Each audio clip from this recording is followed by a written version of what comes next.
Hello everyone, नमस्कार। मेरा नाम अभिजीत यादव है और आज की वीडियो में हम बात करेंगे कि 7 महीने जो आपके पास बचे हैं सिविल सर्विसेज एग्ज़ाम 2022 की, अगर आप तैयारी कर रहे हैं तो उनको किस तरीके से आप इस्तेमाल कर सकते हैं। सो ऑब्वियसली 7 मंथ्स का ये जो प्लान है, this is not aimed at absolute beginners. कि अगर आप एब्सोल्यूट बिगिनर हैं कि आपने बिल्कुल भी ABCD भी नहीं देखी है इसकी, तो शायद यहाँ पे ये टाइम आपको कम पड़ जाए। Although I would still recommend कि अगर आप इस प्लान को फॉलो करेंगे तो it will definitely increase your understanding of the exam, it will increase your preparation levels and एक सिस्टमैटिक तरीके से आप सिविल सर्विसेज एग्ज़ाम की तैयारी करना शुरू कर देंगे। But let's get into the plan. Before that, ये मेरे बारे में कुछ बेसिक जानकारी है, जो लोग मुझसे पहली बार मिल रहे हैं ऐसे देख सकते हैं। एंड अजम्पशंस जो इस प्लान में बनाई गई हैं वो ये हैं कि आपने ऑलरेडी NCERT कवर करी गई हैं। This is one of the reasons जो मैंने बोला था कि भाई this is not a plan for absolute beginners. कि एब्सोल्यूट बिल्कुल भी ज़ीरो से आप कर रहे हो तो शायद आपके पास इतना टाइम ना हो कि आप अब NCERTs भी पढ़ो, ये सब भी करो। एंड दूसरा अजम्पशन जहाँ जो ये है विच इज़ कि आपने अपना ऑप्शनल एटलीस्ट सेलेक्ट कर लिया है एंड कुछ उस पर प्रोग्रेस करी है कि पेपर 1 आपका 30% 20% कुछ हो गया है, कुछ आपने इस महीने में या अभी से थोड़ा टाइम पहले काम किया है, राइट। ऑप्शनल में आपको क्या क्या चीज़ें करनी है या किस किस चीज़ों पे काम करना है, ऑब्वियसली कि ये तो आपके पास बेसिक होना ही चाहिए कि list of resources for each topic, कि पेपर 1 में कौन सा टॉपिक आप कहाँ से करने वाले हो, कैसे करने वाले हो, ये एटलीस्ट आपके पास इन्फॉर्मेशन यहाँ पे होनी चाहिए। आपने पिछले 5 साल के PYQs देखे होने चाहिए कि किस तरीके के सवाल बनते हैं एंड बेसिक नोट्स बनाने की आपकी तैयारी होनी चाहिए। बेसिक नोट्स का मतलब क्या है यहाँ पे कि डिटेल्ड एडवांस नोट्स नहीं है ये, बट जो भी आप क्लास कर रहे हो या जो भी आपने पेपर अपने ऑप्शनल के बारे में समझा है उसको एटलीस्ट कॉन्सेप्ट्स को आप पेपर पे लिख चुके हो। कॉन्सेप्ट्स आपके जितने भी आपने अब तक करे हैं वो क्लियर हैं। तो GS के सब्जेक्ट्स जिनके हिसाब से यहाँ पे बात की गई है वो आई वुड रिकमेंड कि आप इनमें से कुछ जो किताबें हैं वो फॉलो करें। हिस्ट्री के लिए स्पेक्ट्रम या Plassey to partition. Spectrum is like we have already discussed great for prelims, but mains के लिए आपको Plassey to partition is a good book.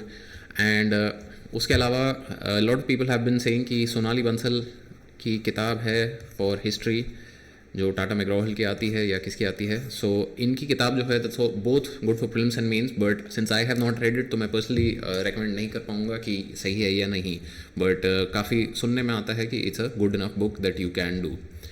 Similarly polity की बात करें तो Laxmikanth is a good place to start. अगर आपने बिल्कुल भी पहले पॉलिटी नहीं पढ़ा है तो Laxmikanth is the place to be, but अगर आपने पहले पॉलिटी पढ़ा हुआ है तो I would recommend that you go with DD Basu. DD Basu से स्टार्ट करने को मैं क्यों नहीं बोलूँगा, क्योंकि it has complicated legal language and complicated legal language अगर आपको पॉलिटी वैसे ही नहीं पता है क्या हो रहा है क्या नहीं चल रहा है तो ये लैंग्वेज और जो है आपको थोड़ा कन्फ्यूज़ कर देगी। सो फॉर दैट मैटर अगर आप एब्सोल्यूट बिगिनर हैं you can go with Laxmikant.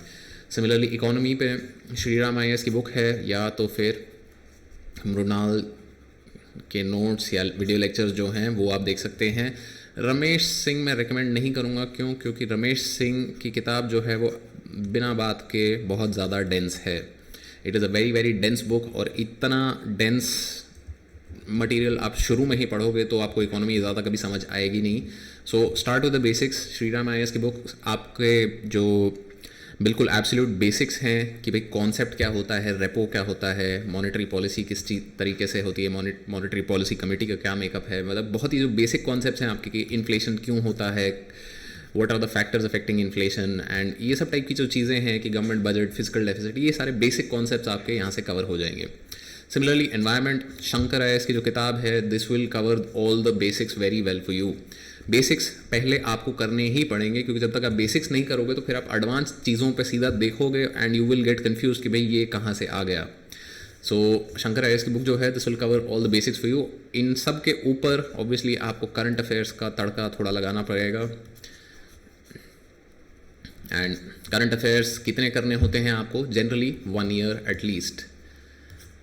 कि आपका प्रीलिम्स 2022 में जून 5 को होगा तो अगर आपने उससे पहले 1 साल के करंट अफेयर्स करे होने चाहिए, मतलब जून 2021 से।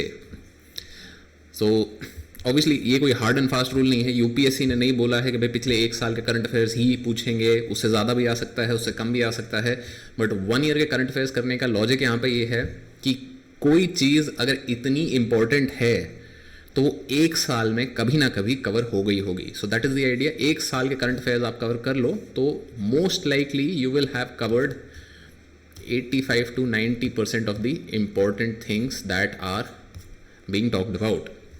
So that is the logic behind 1 year का current affairs. Geography के लिए you can do PMF IS के notes, जो कि काफ़ी लोगों ने मुझे बताया कि भाई बहुत बढ़िया है. अदरवाइज अगर आपको वो नहीं करने हैं तो 11th and 12th की NCERTs and GC Leong plus Atlas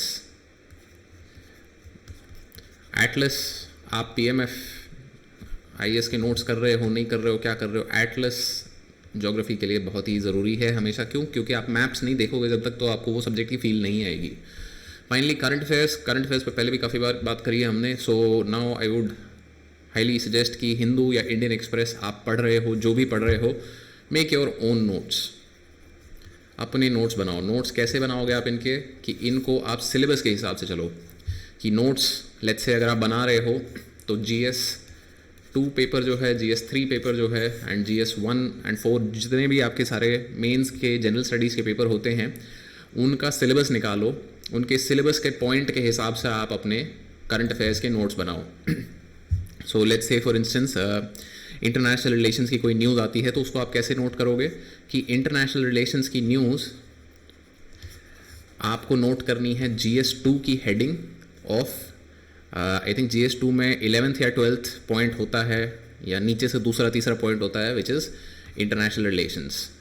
तो GS2 में 11th या 12th पॉइंट पे आप इसको नोट करोगे ताकि फिर इवेंचुअली जब आप रिव्यू करने जा रहे हो तो सारी चीज़ें आपको कंसोलिडेटेड तरीके से, एक स्ट्रक्चर्ड तरीके से एक जगह मिलेंगी. तो कभी भी आप फिर जाओगे वापस GS2 में पॉलिटी या गवर्नेंस को रिव्यू करने तो गवर्नेंस से रिलेटेड जितनी भी करंट अफेयर्स की आपने चीज़ें रखी हुई हैं वो आपको वहाँ मिल जाएंगी. तो सिमिलरली आप बजट से रिलेटेड चीज़ें पढ़ने जाओगे तो GS3 के अंडर जो भी वहाँ चीज़ें हैं वहाँ आपको सारी मिल जाएंगी.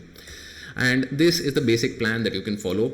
बेसिक प्लान में अब अगेन ऑप्शनल थोड़ा बहुत आपने करा होना चाहिए था. क्यों? क्योंकि अक्टूबर, नवंबर, दिसंबर में अगर आप ऑप्शनल करते हो अपना 3 महीने में, सॉरी अबाउट दैट, करते हो so that gives you a lot of advantage. क्यों? क्योंकि अगेन अगर आपने अगले साल का कैलेंडर देखा है यूपीएससी का तो you will have again less than 3 months, जैसे कि इस साल भी काफ़ी कम टाइम है. तो less than 3 months between prelims and mains. So in such a case you need to have covered your optional at least once before you go into writing prelims. तो optional November में आप अपना optional का paper 1 at least सारे concepts आपको clear होने चाहिए, सारी चीज़ें आपने पढ़ी होनी चाहिए. Paper 2 in December and in January you need to make your current optional के नोट्स. ऑप्शनल के नोट्स के साथ साथ जनवरी में आई वुड रिकमेंड कि पिछले 6 महीने का आप करंट अफेयर्स एक बार नज़र मार लो कि अगर आपने अब तक नोट्स नहीं बनाए थे तो you can use magazines to collect all the information that you feel is important. Over writing बहुत ज़्यादा. Magazines from June to December 2021. तो यहाँ पे जनवरी में आपके एक बार नोट्स कवर हो जाएंगे. देन फरवरी में you can cover history and geography. अब हिस्ट्री एंड जियोग्राफी को साथ में क्यों पेयर किया है? क्योंकि हिस्ट्री ऑब्वियसली काफ़ी इंपॉर्टेंट है बट जियोग्राफी उतना ज़्यादा इंपॉर्टेंट नहीं है प्रीलिम्स के पर्सपेक्टिव से. सो if you do a heavy subject and light subject in the same month तो आपके लिए टाइम मैनेजमेंट थोड़ा आसान रहना चाहिए. सिमिलरली मार्च में ऑब्वियसली थोड़े दोनों हैवी सब्जेक्ट्स हैं बट यहाँ पे एनवायरनमेंट के आपको सिर्फ बेसिक्स कवर करने हैं. बेसिक्स कवर आप कर सकते हो यहाँ पे. क्यों? क्योंकि शंकर आयस की किताब आप पढ़ोगे तो मतलब ज़्यादा इतनी मुश्किल नहीं है बट ऑब्वियसली एनवायरनमेंट में उसके बाद और आपको करंट अफेयर्स भी कवर करने होंगे. इवेंचुअली मार्च अप्रैल में इकोनॉमी एंड करंट अफेयर्स का सारा एक बार राउंड अप हो जाएगा. तो यहाँ पे आपने जून से दिसंबर तक के कर लिए थे, यहाँ पे आप Jan to April current affairs एक बार कर सकते हो. End of April Jan to March भी कर सकते हो कि 3 महीने की ये कर लिए, 6 महीने के पहले यहाँ कर लिए थे. एंड मई के महीने में अप्रैल का लास्ट मंथ, मई पूरा महीना एंड जून का जो फर्स्ट वीक है because prelims is on 5th of June. तो ये 5-6 हफ्ते आपके पास रहेंगे जहाँ पे आप वीकली सब्जेक्ट रिवीजन कर सकते हैं कि आपने हिस्ट्री जो फरवरी में पढ़ी थी उसको एक बार एक हफ्ते में दोबारा रिव्यू कर लिया। क्यों? क्योंकि देखो ये वाली चीज़ आपको मान के चलनी होगी कि भाई फर्स्ट राउंड ऑफ रीडिंग आपकी जितने भी टाइम में होती है, let's say it takes you 20 days to cover spectrum for history. Second round में जब आप आओगे तो वो 20 दिन नहीं लगेंगे, पूरे तो नहीं लगेंगे, थोड़ा कम लगना चाहिए। अब कितना come exactly obviously will depend on कि आपने कितने टाइम बाद किया, आपको कितनी चीज़ें याद हैं, आपकी मेमोरी कितनी अच्छी है, आपको सब्जेक्ट कितना पसंद है, बहुत सारी चीज़ों पर डिपेंड करता है। But this is a basic assumption that this plan has. So third basic assumption अगर हम बोले कि second round, sorry about that,